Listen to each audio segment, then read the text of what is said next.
Vamos a comenzar.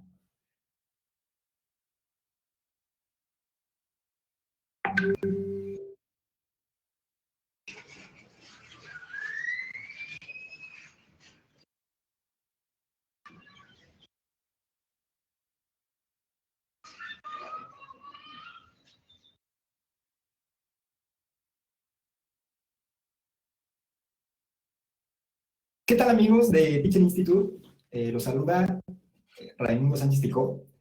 Y bueno, pues en esta ocasión, en nuestra sección de Teacher Coffee, tenemos a un invitado muy, muy especial, ¿sí? En Teacher nos vestimos de gala, ¿sí? Con el invitado del día de hoy. Y pues estamos con uno de los grandes, grandes, grandes de la administración de proyectos en México, Gerardo Sierra. Gerardo, ¿cómo estás? Un gran placer tenerte el día de hoy con nosotros. Te agradezco mucho que estés con nosotros en este día. Excelente. Gracias, Ray. Muy encantado de estar aquí. Excelente, perfecto. Y pues platicar un poquito nada más de Gerardo, adicional que ha tenido una trayectoria en el capítulo México desde el 2001 con distintos roles, un liderazgo, un mentor para muchas generaciones que hemos estado metidos en la parte de PMI, de administración de proyectos, como voluntarios en los capítulos de PMI. En lo personal, pues a Gerardo pues siempre se le vio desde un aparador distinto por todo el liderazgo y todas las acciones que él ha venido haciendo. Entonces, bueno, pues la intención es tener una plática con Gerardo y comentar pues cómo ha visualizado la administración de proyectos en su trayectoria como tal. Gerardo, te quiero hacer algunas preguntas. También si el auditorio quiere hacer preguntas, por favor, adelante, sientas en confianza. Gerardo, ¿Tú cómo has sentido que ha cambiado la administración de proyectos en los últimos años? Porque hoy se habla mucho de que pues ya no existen las líneas bases, que los archivos de proyecto ya no se necesitan, que ahora todo se arregla con post-its pegados en la pared. Entonces, pues a ti, ¿qué te ha tocado ver la administración de proyectos con tu amplia trayectoria? ¿Cuál es tu sentir de los cambios que ha habido en los últimos años en la administración de proyectos en México y Latinoamérica? Fíjate, Ray, que esa es una pregunta muy interesante, porque hace algunos años me tocó participar en varios debates, varias discusiones sobre ese tema, porque pues me tocó aquí en México una generación de personas que decía que Project Management había muerto, que Agile, Scrum, todo esto era lo nuevo y que ya nos iban a necesitar más Project Managers en el mundo, pero estoy hablando de hace unos 10 años, tal vez 12 años, y fue muy interesante porque inclusive dentro del capítulo México hubo alguna disidencia, ¿no? Personas que inclusive formaron sus institutos, iban muy tendidos hacia toda la parte de Agile, y bueno, también Kanban y todo esto que hay ahora, ¿no? Entonces, la parte más interesante es que nos dimos cuenta que al final son complementarias. No va una por encima de la otra en cuanto a relevancia e importancia. Todo va a depender del proyecto, todo va a depender del contexto que lo esté rodeando. Entonces, hace algunos años, como 8 años, 9, anduve yo en esos temas tomando los cursos de Scrum y todo ese tipo de cuestiones. Y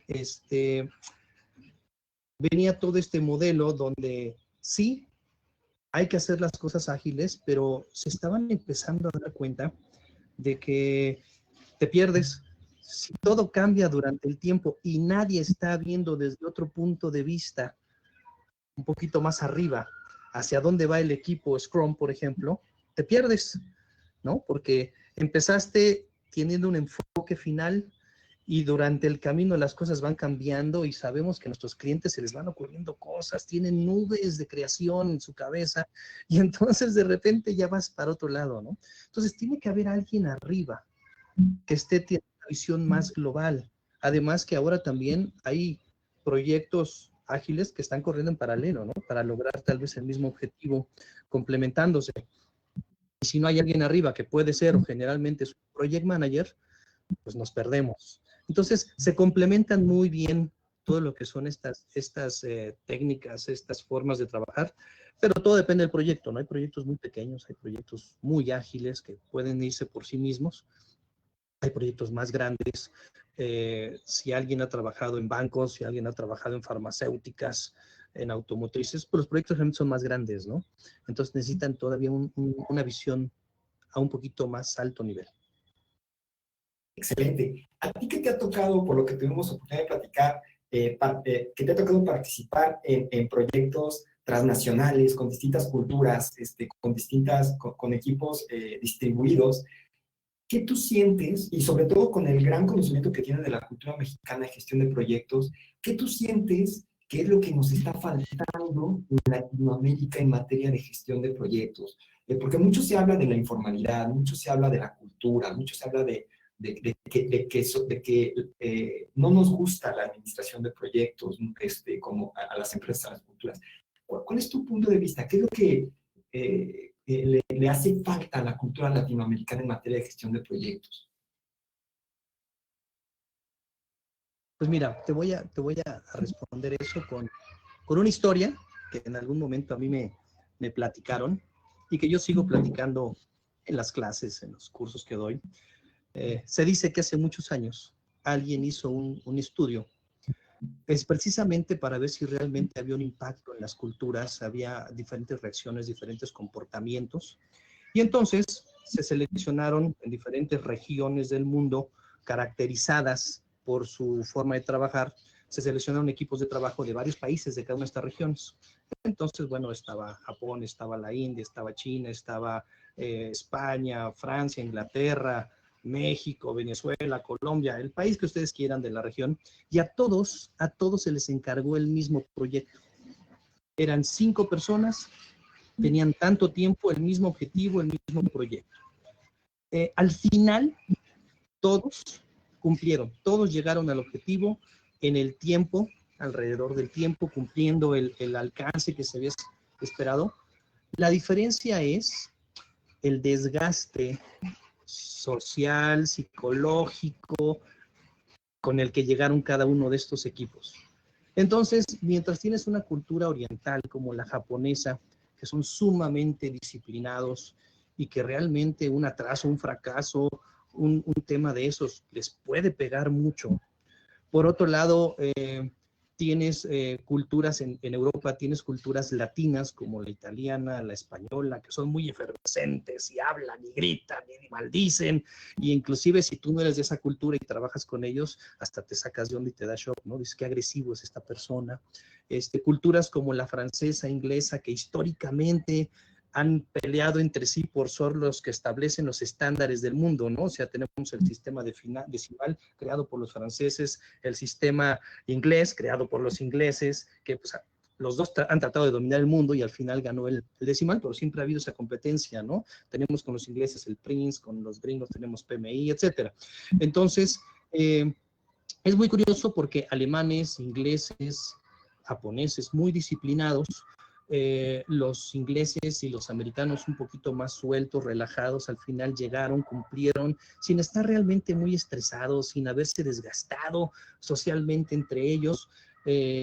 Los japoneses con un desgaste muy fuerte, creo que son los que mejor cumplieron, pero un desgaste muy fuerte, ¿no? Por la presión que ellos mismos sienten y se ejercen para cumplir con las cosas. Españoles e italianos cumplieron también desgastados de otra forma, por su forma de ser fuerte, impositiva. Y en el caso de los latinos fue diferente, ¿no? Un desgaste diferente en el aspecto de que en este experimento se forzó en que cada equipo hubiera una persona que no trabajara como se esperaba, como los demás. El típico que no hace lo que todo el mundo está esperando, no hace lo que dice el plan, se atrasa, tiene cualquier pretexto, es que no me entienden, etcétera. ¿Y qué es lo que hace una cultura como la mexicana ante una situación así? Mientras un americano, un inglés, un francés, inclusive un español denuncia a esta persona ante ante el sponsor, ante el patrocinador, lo denuncia y dice, esta persona no está trabajando. En algunas culturas la primera reacción es, vamos, cambia tu approach, intégralo, motívalo, únelo al grupo, haz el engagement. Y generalmente si eso no funciona, el segundo approach es, cámbiamelo, y lo cambian. En el caso de culturas como la nuestra, o tal vez algunas culturas latinas, evitamos el conflicto, fuimos educados un poco para evitar el conflicto. Entonces, estamos acostumbrados a aguantárnoslo. Todo el mundo habla mal de Gerardo porque no está haciendo lo que tiene que hacer en su proyecto. Todo el mundo habla mal, pero nadie raja, aquí no hay rajones. Y nos tragamos el problema, ¿no? Nos lo comemos, estamos ahí interiorizando, estresándonos y al final acabamos, generalmente el resto del equipo acaba trabajando más, horas extras, cubriendo lo que esta persona no hizo. Pero todavía peor, cuando viene el reconocimiento, esa persona está ahí levantándose el cuello y aquí, pum, pum, pum, y es cuando más coraje te da, más lo interiorizas, ¿no? Entonces, es un desgaste diferente, es un desgaste más como de tripas, como de, no sé. Entonces, creo que lo que nos falta como cultura es realmente hacer lo que se debe, sin tener el temor. Estamos muy acostumbrados por la cultura, ¿no? Las represalias y no me vaya a hacer algo y luego me lo encuentro en otro trabajo y no sé qué vaya a hacer. Estos son temas culturales, ¿no? Pero son cosas que tenemos que ir cambiando si realmente queremos estar a los niveles internacionales que quisiéramos. No, de acuerdo, muy de acuerdo con tu pregunta. Y bueno, tomando en cuenta esto que comentas, hay algo que es una pregunta obligada para alguien que tiene tanta experiencia como tú en estos temas. Mucho se habla de las personas que se involucran en la administración de proyectos, ¿sí? Muchas veces ponen en materia de que dicen, no, ¿sabes qué? Mejor, si voy a estudiar algo, si me voy a especializar en algo, mejor me voy en ventas, mejor me voy a marketing, mejor me voy a negocio, ¿sí? Porque la administración de proyectos no es negocio, porque la administración de proyectos es back office, porque la administración de proyectos es algo que no es de la canasta básica de adquisición de una empresa. Tú con los ejemplos que has tenido oportunidad de ver con tus clientes, en las empresas en que has estado en Latinoamérica, ¿qué le puedes decir a la gente que nos está escuchando en estos momentos sí, que le pasa eso por la cabeza? O sea, ¿cuál ha sido en tu experiencia la relevancia en la administración de proyectos estratégica para una organización?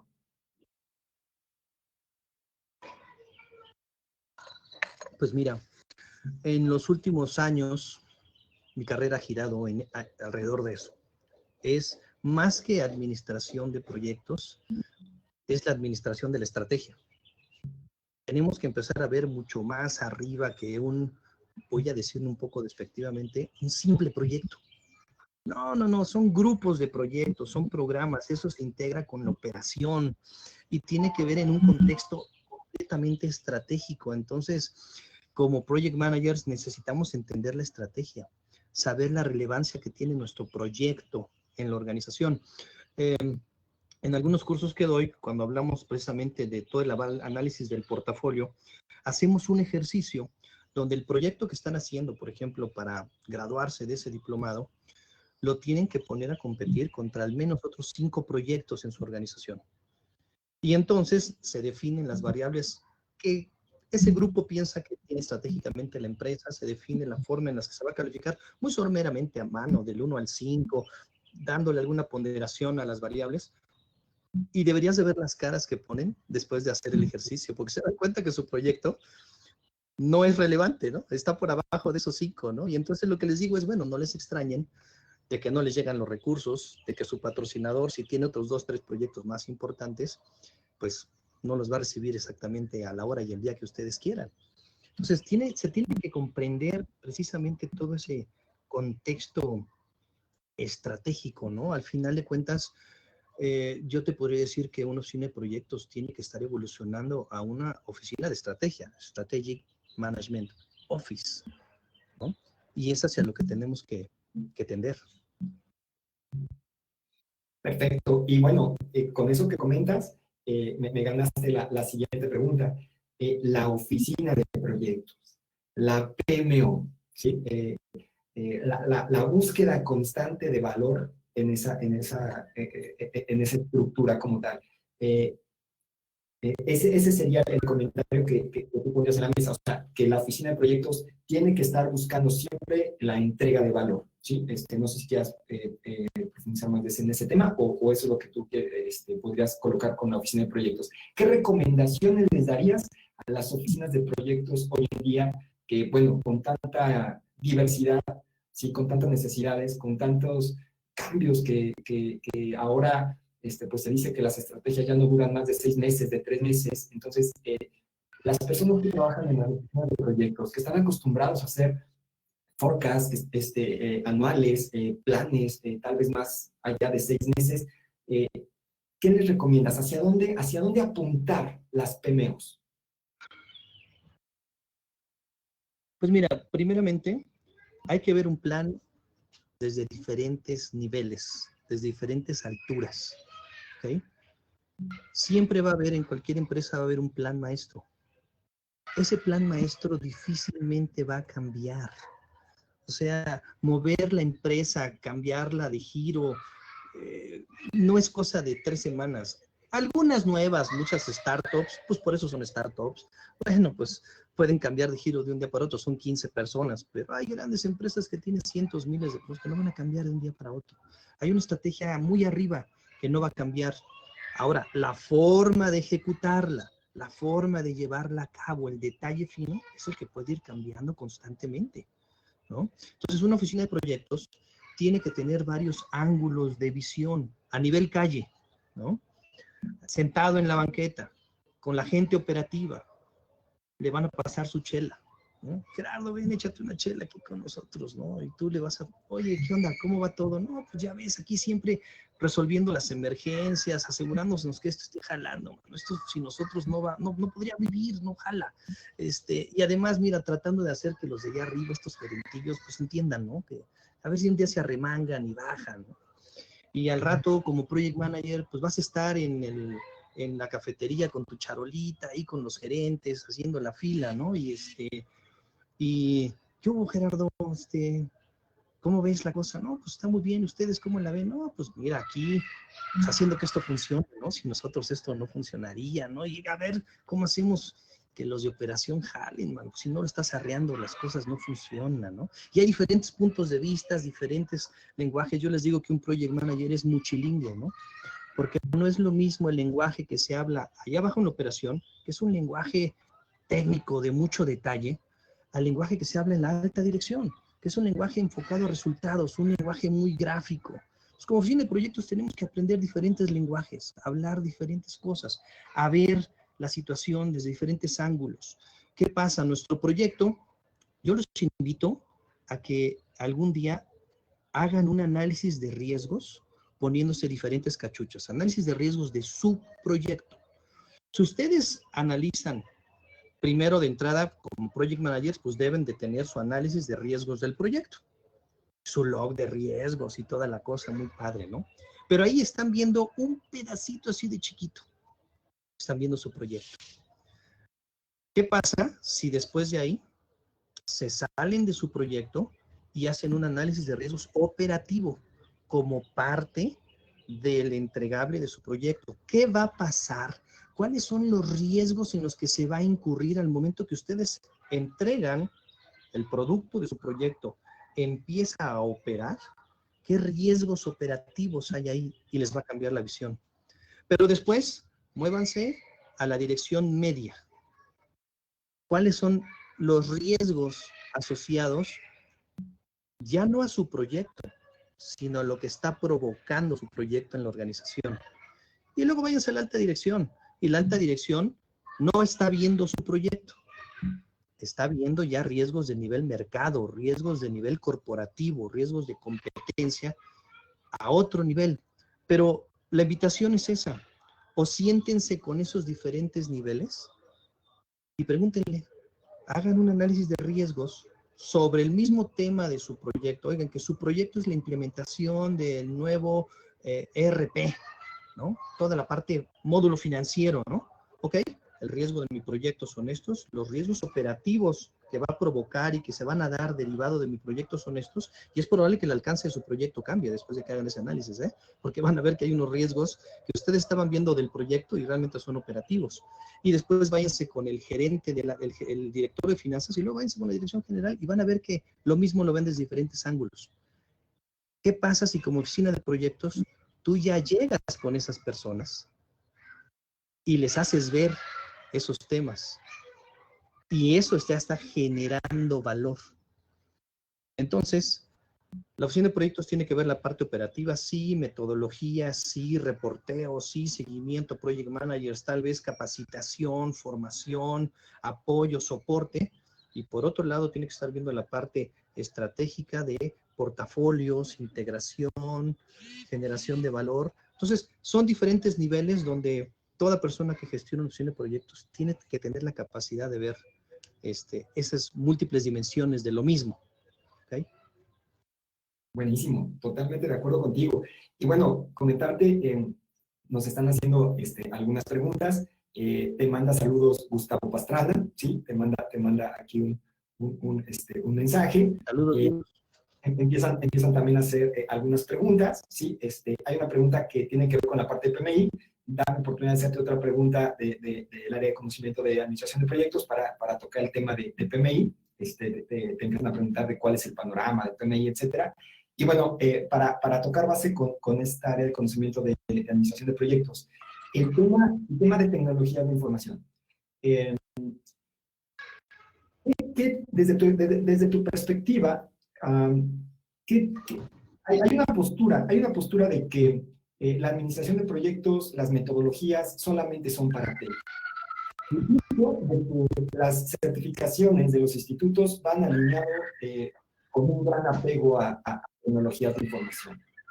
¿Cuál es tu comentario al respecto? ¿Administración de proyectos es solamente para TI? ¿Está abierto para todo el mundo? ¿Son prácticas para cualquiera? ¿Cuál es tu comentario al respecto en materia de este apego hacia ciertas industrias, ciertos sectores como TI, la administración de proyectos?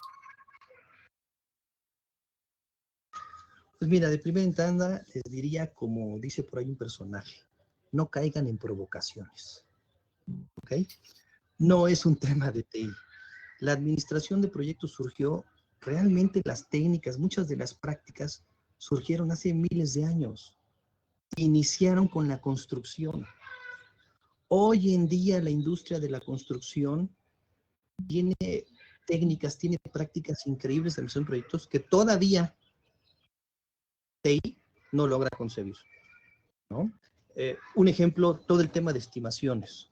Hay libros de estimaciones en construcción para materiales, para tiempos, para costos, que están súper certificados y avalados, ¿no? Yo conozco empresas de construcción, empresas que se dedican a construir hoteles, empresas que se dedican a construir restaurantes, que te dicen con un grado de precisión en cuánto tiempo, con qué costo, con qué recursos te van a hacer tu restaurante, te van a hacer tu hotel. Tú nada más escoges de qué tamaño, cuántas habitaciones, pum, pum, pum, ahí está el paquete y pum, te lo construyen. Yo todavía veo muchas empresas de TI batallando con en cuánto tiempo te entrego, híjole, es que no definí bien el alcance, etcétera, etcétera, ¿no? Entonces, no caigan en esas provocaciones. A lo largo de mi vida como maestro en administración de proyectos, como profesor, empecé, sí, a los inicios, la mayoría de la gente era de TI. Ahora me encanta porque veo doctores, veo veterinarios, veo diseñadores, veo arquitectos, veo abogados que dicen, oye, es que, pues es que tengo que conocer más de nuestros proyectos porque vienen los contratos donde hablan de tiempos de entrega, hablan de, y no tengo la más remota idea, hablan de la ruta crítica, que la desviación, no tengo ni idea de qué se trata, ¿no? Todavía en el último curso que di, ahora en febrero, me llamó mucho la atención, había una chica de imagen personal, pero ella lo que dice es que cada uno de mis clientes es un proyecto, ¿no? Se dedica mucho a temas de empresarios, entonces a formarles una imagen a un empresario, pero yo necesito tener un plan. Me di cuenta que divagaba, me di cuenta que si no tengo una guía, no sé hacia dónde voy, entonces tengo que hacer un plan. Entonces, para cualquier industria. Es más, yo, ¿qué les diré? Me casé en el 2004, ya tenía yo un ratito dando clases, y mi esposa fue mi alumna en el ITAM, y curiosamente juntos hicimos el WS, y todavía en mis clases presento como un ejemplo el WS de mi boda, y hay gente que me lo pide. Me dice, oye, por cierto, ¿me podrías pasar el WS? Porque para allá voy, y creo que sería una muy buena guía, ¿no? Entonces, para lo que quieran se puede usar. Hay proyectos que lo ameritan, hay proyectos que no lo ameritan, ¿no? Yo creo que si cuando se van a casar lo usan, les va a servir mucho. Perfectísimo, excelente, excelente anécdota. Muy bien, pues vamos, ¿quieres ahora a pasar al tema de tu experiencia, de tu voluntariado, de lo que has podido contribuir con PMI y con el capítulo México de PMI? Quiero empezar con una pregunta de nuestra comunidad que nos está escuchando. La pregunta es, ¿cuál es el panorama a futuro Sí. de PMI en nuestro país y para la juventud? No sé si quieras, Gerardo, contestar esta pregunta para nuestro auditorio. Sí, claro. Mira, PMI está haciendo ahorita una revolución interna. Estamos haciendo un cambio padrísimo. Se está convirtiendo PMI en ágil, en una empresa ágil, que no tiene nada que ver con temas de metodologías o filosofías específicas, con Kanban, con Scrum, con Extreme, no. Tiene que ver con tener la capacidad de reaccionar de una forma adecuada a los cambios que se están viniendo. Eso es lo que está haciendo PMI, ¿no? Entonces, pues desde cambiar el chairman, ¿no? Desde cambiar el director general de la empresa, esos son cambios grandes, cambios drásticos, podría llamarse, ¿no? Pero muy necesarios. Aún así, el cambio debe de ir siendo poco a poco. Por ahí estoy en unas comunidades de exalumnos del Leadership Institute Masterclass y son padrísimas las conversaciones, ¿no? Porque hay chavos de 20 y tantos años, ya vemos otros ya un poquito más grandes, 40, 50, inclusive 60, ¿no? Entonces, ahora que está este tema de que estamos todos encerrados, pues empiezan a compartir conciertos, ¿no? Y hay PMs que comparten conciertos de Paul Anka y de Elvis Presley. Hay otros que comparten YouTube y comparten Queen, hay otros que comparten ya un poquito más para acá, Oasis, y bueno, ya nos vamos viniendo más para acá, ¿no? Y ahí vas viendo el cambio generacional en la música, padrísimo, padrísimo, y es lo que nos está pasando a todos. Pero poníamos un ejemplo en la discusión muy interesante, ¿no? A final de cuentas, a los que nos gusta Paul Anka y nos gusta Elvis, también nos gusta Oasis, también nos gusta YouTube, también nos gusta, ya nos venimos mucho más para acá, es Sheeran y ay, se me fue el nombre de esta chica que les encanta a mis hijas, bueno, la Camila Cabello y todo eso. Entonces nos vamos adaptando a la música y nos va gustando, ¿no? A las nuevas generaciones son a las que les cuesta un poquito más de trabajo aceptar un Paul Anka, a un Elvis, a un Frank Sinatra, ¿no? Pero aún así hay mucha gente que lo aprecia. Entonces, eso precisamente, eso que estamos viendo ahí, es lo que está haciendo PMI, adaptándose, ¿no? Y yo siempre he creído que las prácticas base siempre van a ser vigentes. Va a ir cambiando cómo la aplicas, cómo la integras a lo que haces. Y al final de cuentas también el PMBOK lo dice muy claro, ¿no? Todo lo que hay en ese libro son buenas prácticas, no son las mejores, son buenas prácticas. ¿Qué es una buena práctica? Aquello que es utilizado la mayoría de las veces en la mayoría de los proyectos, por la mayoría de los administradores de proyectos. Eso es una buena práctica. Cuando tú la tomas, la adoptas, la haces tuya y te funciona en lo que haces, se convierte en una best practice, en tu best practice. ¿Ok? Entonces, eso es lo que va cambiando, pero la base es la misma. La forma de planificar es diferente. Antes, imagínense, no me tocó. pero me platicaron cuando se planificaba en hojas de papel, ¿no? Y entonces ya se imaginarán ahí el WS Dictionary en hojas de papel, ¿no? Y el nombre, así como cuando entran a un proyecto y ponen el gráfico de nodos y les aparecen los cuadritos así con el nombre, la duración, pues así, ¿no? Tienes tu WS Dictionary pegado en la pared. Qué locura, ¿no? Dios no nos libre de tener que hacer eso a mano, ¿no? Ya nos tocó Project, ¿no? Entonces, eso cambia y ahora utilizamos Kanban, ¿no? Entonces ahí está la herramienta esta que se llama Trello, está el Monday, está lo que tú quieras. La forma de planificar se va modificando, pero hay que planificar, ¿no? Cuando todos sabemos también que un plan es nuestra mejor intención de lo que queremos que pase, porque lo más seguro es que no va a pasar.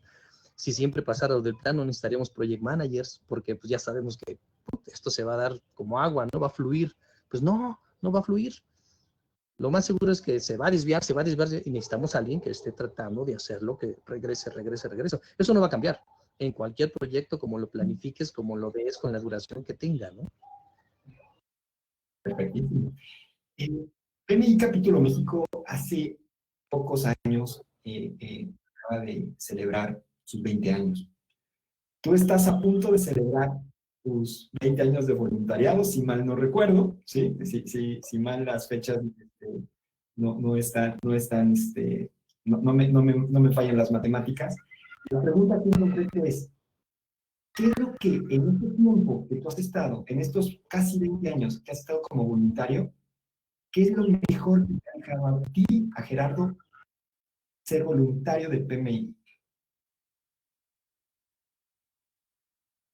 Pues mira, son varias cosas. Una de ellas es una apertura de visión increíble, ¿no? Aprender a ver más allá de lo que tienes enfrente. Es una experiencia que yo le recomiendo a todo mundo. Únanse al capítulo más cercano, y puede ser el PMI o puede ser tal vez alguna otra asociación, ¿no? Yo recomiendo mucho PMI porque por algo es reconocida como la número 1 a nivel networking en el mundo. Pero entrenle y dedíquenle, hagan esa diferencia de la típica historia de la gallina y el puerquito, ¿no? Entre comprometerse y participar, ¿no? La gallina participa, pues ahí está el huevito para tus huevos con jamón. Híjole, el cochinito se comprometió, ¿no? Tuvo que dar un pedacito por ahí de carnita, ¿no?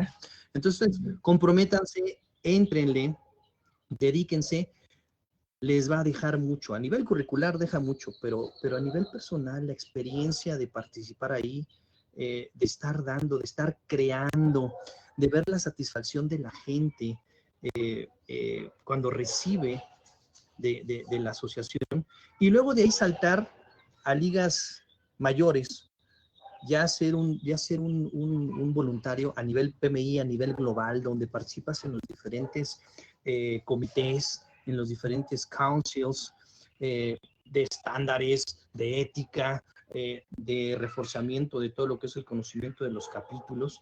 Es otra cosa, es otro nivel. Te estás codeando ya con gente de todo el mundo, ¿no? Te das cuenta que gente como el presidente de PMI, pues también aquí como Ray y yo se está echando un mezcalito con unos chapulincitos bien sabroso en una cantina sin problema, platicando de cualquier cosa, ¿no? Entonces, eso es uno de las grandes cosas que me ha dejado el PMI, ese networking, ese conocimiento, inclusive de mí mismo, ¿no? Hasta dónde puedo llegar. Por ahí del año 2006 que agarré la presidencia del Capítulo México, el capítulo tenía ya varios años que no hacía nada.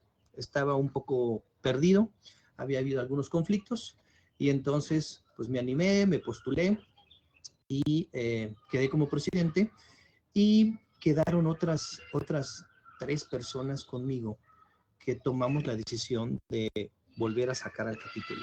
Entonces en el 2006, 2007 tuvimos la fortuna de tener el apoyo de una asociación que se llamaba entonces el MPUG, que es el Microsoft Project Users Group. ¿Okay? Y entonces ellos nos apoyaron, hicimos por ahí un par de eventos en el TEC, y después de ver los resultados de este evento, donde la gente empezó a reaccionar, dijo, ay, el capítulo está funcionando, qué padre, vamos otra vez, nos animamos junto con PMI a traernos el Congreso Global a Cancún en 2007. Y después de eso, no, ahora vamos a hacer un congreso nosotros solos. Y nos aventamos el primer PM Tour en el 2008. En conjunto con Software Guru, que también recibimos mucho apoyo de ellos, y nos aventamos un congregazo. Después de que te das cuenta que tienes la capacidad de hacer eso, dices, es que al infinito y más allá, ¿no? Entonces, eso es algo que el voluntariado, cuando te entregas bien, y el PMI te da esas oportunidades, ¿no? Entonces, yo extiendo una invitación a todos a que le entren, no le tengan miedo y conózcanse y realmente vean hasta dónde pueden llegar. Muy buen comentario, Gerardo.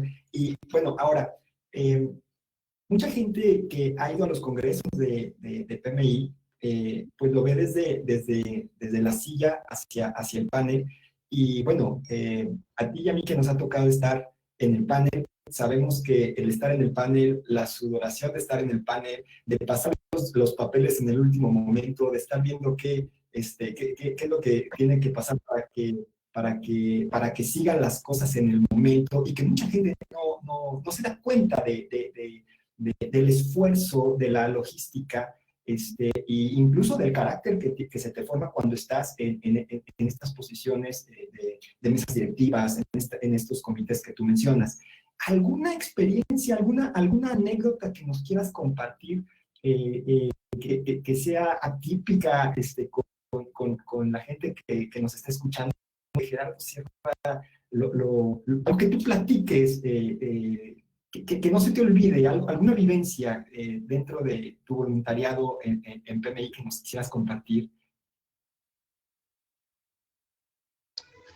Fíjate que sí, dentro de PMI, cuando ya llevas un rato trabajando como voluntario en los capítulos, eres invitado a participar en el Leadership Institute Masterclass.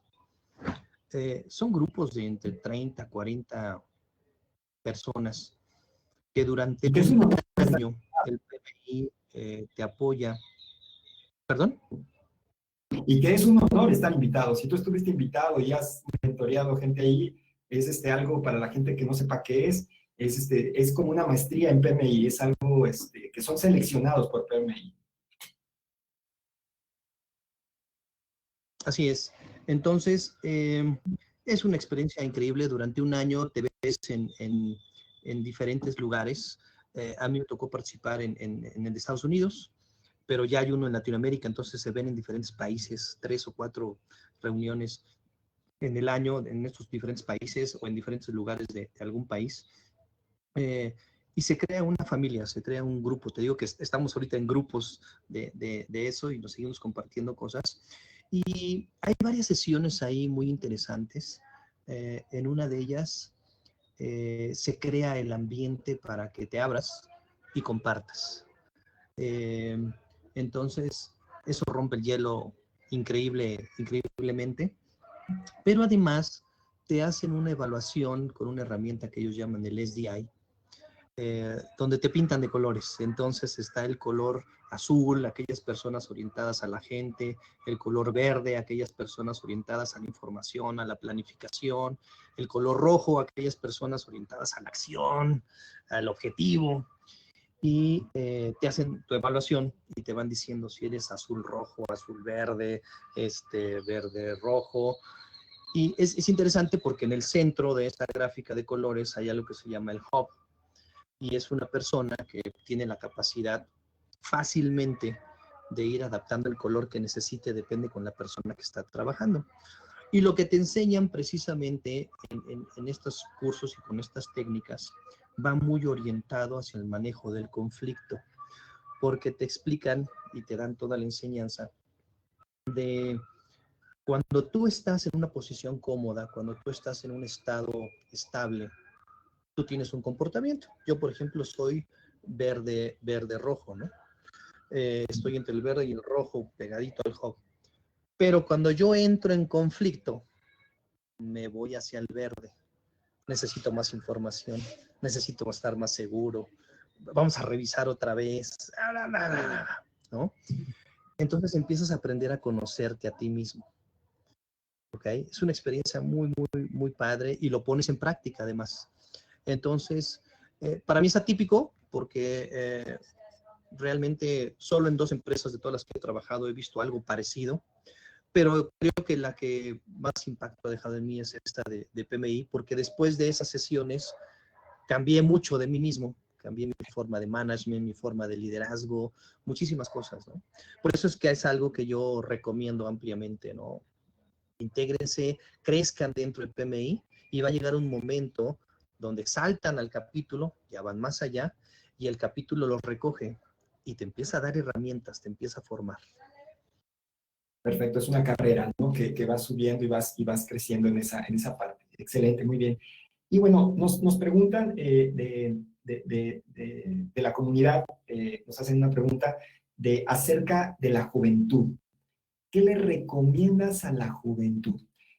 Imagínate las personas que están saliendo de las carreras, que pues, todo lo que está pasando, todo lo que hay en la industria, en los sectores, y está en alguna maestría, en algún curso, alguien que se dedica a las palabras dirección de proyectos, gestión de proyectos. ¿Qué les recomiendas a las personas que están empezando a visualizar la gestión de proyectos? ¿Por dónde empezar? ¿Qué seguir? A ti te ha tocado ver por tantos años y formar tantas generaciones de administradores de proyectos. ¿Qué les recomiendas a las generaciones que se están involucrando en esto? Mira, ese para mí es un tema muy importante y fue, me regreso un poquito a la historia, me gusta regresar un poquito a esos temas. Algún momento también se tuvo la discusión y en algunos sectores todavía sigue si la administración de proyectos debe de ser una profesión o debe de ser algo que traes en los huesos, ¿no?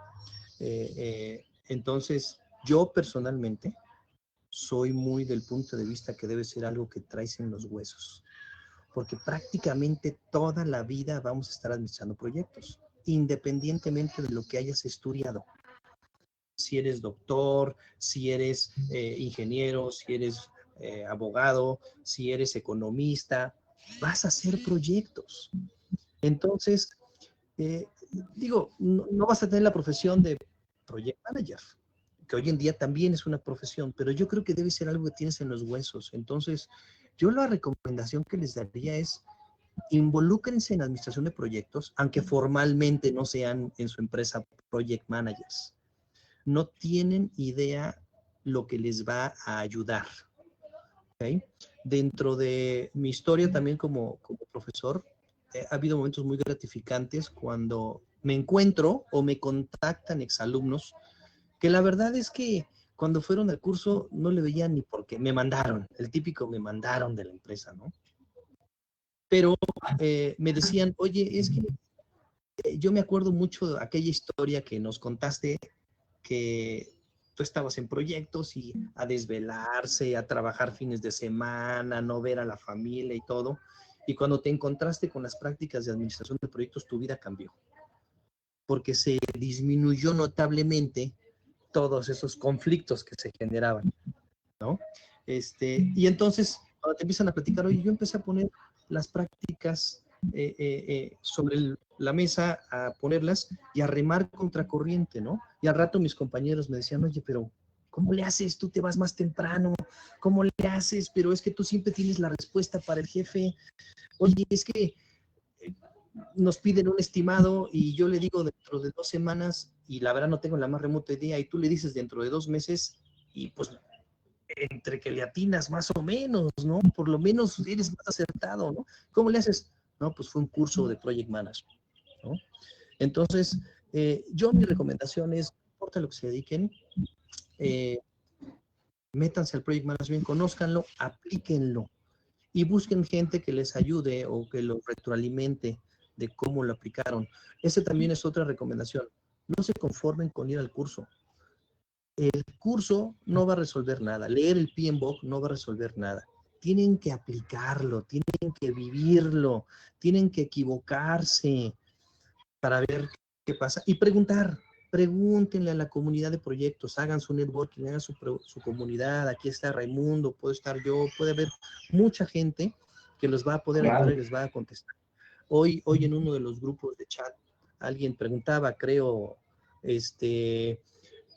oigan, alguien tiene una herramienta por ahí como Project, pero que no me cueste. Ya empezaron a ver, ya empecé a ver las respuestas, ¿no? Magnífico, magnífico, ¿ok?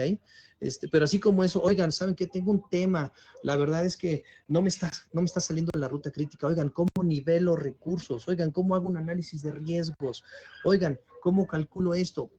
Pregúntenlo, pregúntenlo, siempre va a haber alguien que les va a explicar o los va a dirigir hacia la liga donde pueden encontrar la información. Esas son mis recomendaciones. Buenísimo. Y bueno, tocaste algo bien interesante, que se te acercan alumnos que has tenido en otros cursos después de que el curso terminó con historias o con anécdotas que tuviste la oportunidad de compartir en los cursos.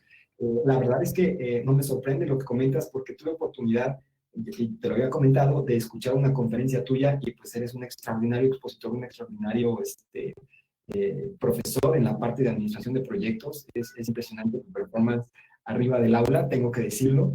Y bueno, hay que aprovechar esa parte en estos momentos que estamos aquí. Dentro de la comunidad teacher, pues también hay gente que se dedica a dar cursos. También hay gente que quiere iniciar a dar cursos y que nunca ha dado. ¿Qué les recomiendas?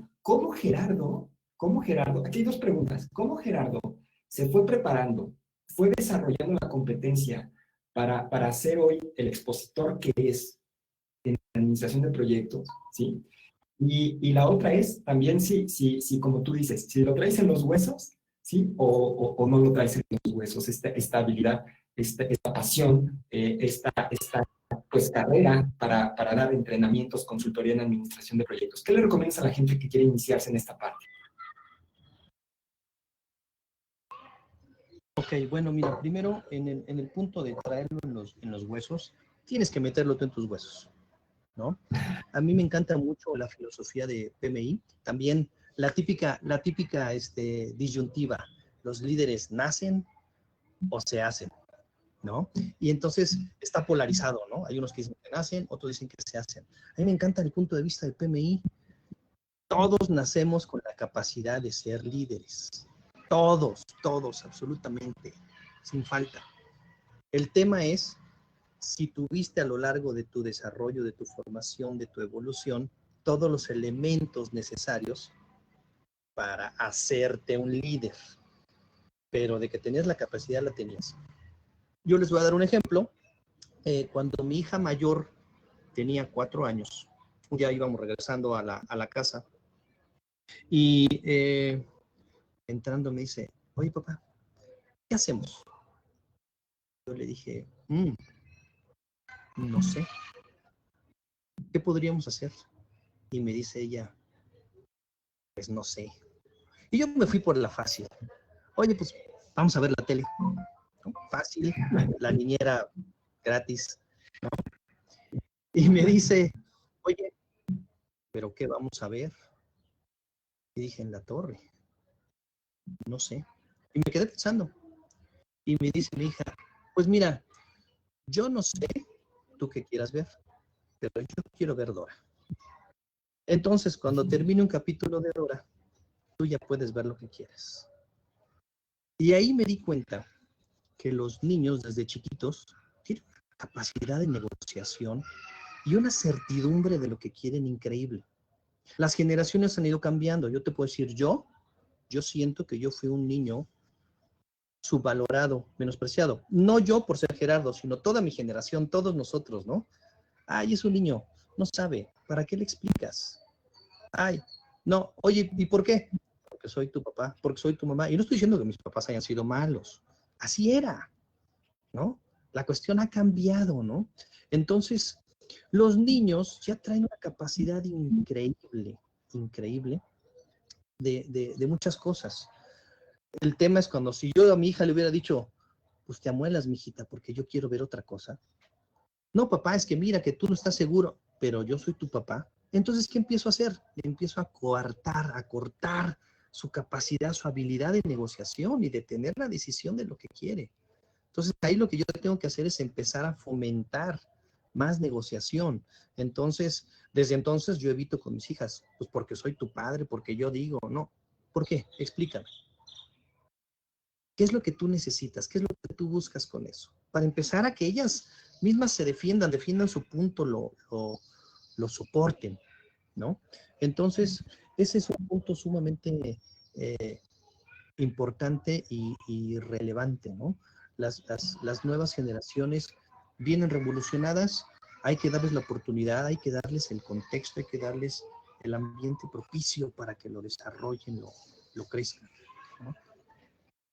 Excelente, perfecto. Y bueno, la comunidad nos está haciendo una pregunta. La pregunta tal cual como está en la comunidad, ¿cómo ves PMI en 5 años? Es una pregunta que está haciendo directamente la comunidad. Yo te la paso directo. Así es la pregunta. Entonces, si gustas comentar algo, adelante. ¿Cómo veo a PMI en 5 años? Es una pregunta difícil, ¿eh? Es una pregunta interesante porque precisamente ahora las cosas están cambiando fuertemente. Acaban de adquirir todo lo que es disciplina agile y todo ese tipo de temas, ¿no?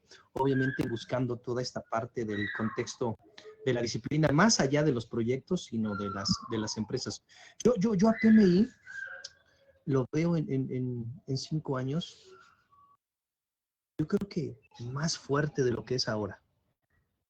Porque precisamente este cambio que estamos viendo, viviendo, sintiendo de PMI, no es un cambio para este año ni para el próximo, es un cambio para los próximos 5 o 10 años, ¿ok?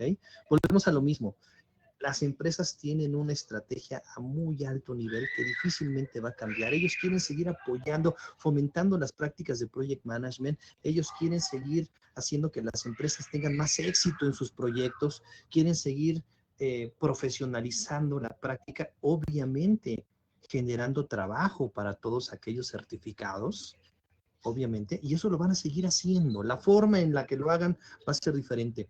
Pero ahorita están adquiriendo y generando una capacidad de agilidad impresionante.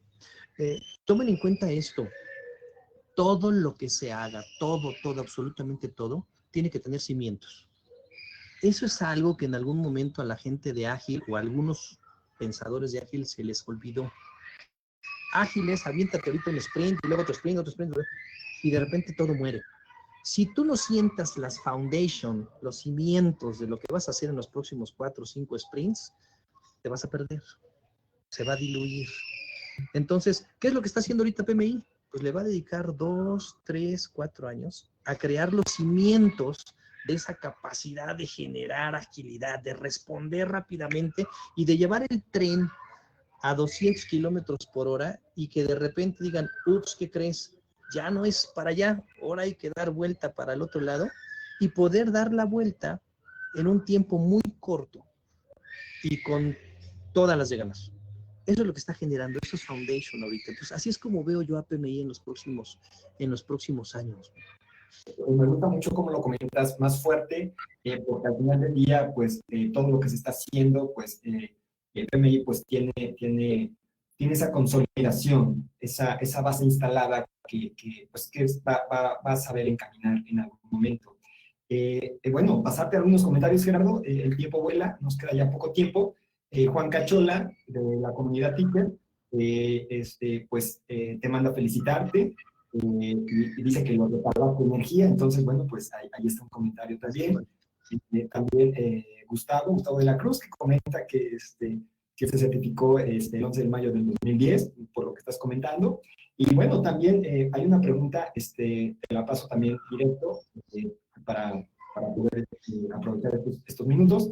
Dice, cuando mencionan el tema estratégico y el cambio de estrategia a corto plazo, menos de un año, yo cuestionaría si eso es estratégico, ¿es táctico o es operativo? ¿No? Entonces, pues, no sé si quieras tú comentar algo de si estos cambios a corto plazo son estratégicos o no son estratégicos, Gerardo, con tu experiencia que estás comentando.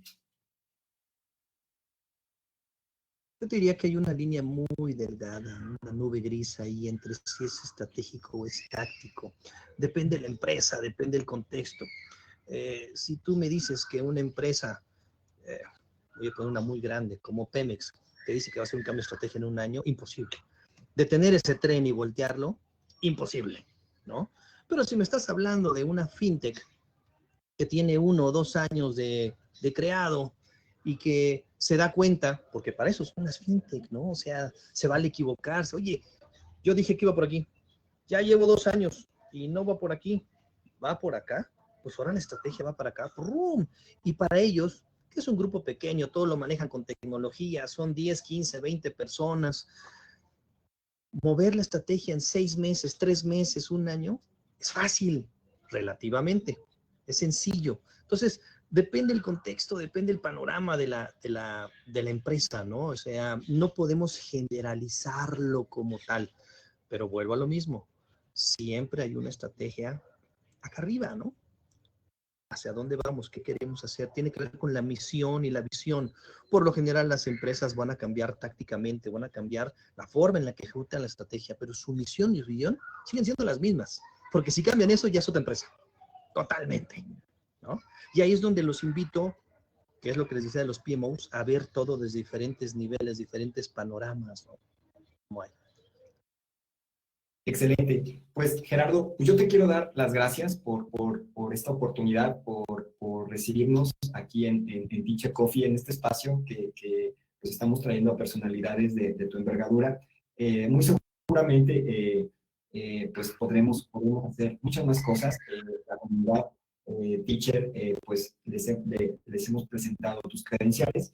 Y bueno, a nombre de todo el equipo de administración de Teacher, a nombre de mi título personal, pues te agradezco enormemente que te hayas dado el espacio para poder recibirnos y pues Teacher Institute es tu casa, Gerardo. Ray, muchísimas gracias, yo encantado y muy agradecido de que me hayan dado este espacio de compartir con tu comunidad, puestísimos a apoyarlos en lo que se pueda y en sumar, es más, no sumar, digámosle, multiplicar y exponenciar todo el esfuerzo, todo el trabajo que podamos hacer juntos.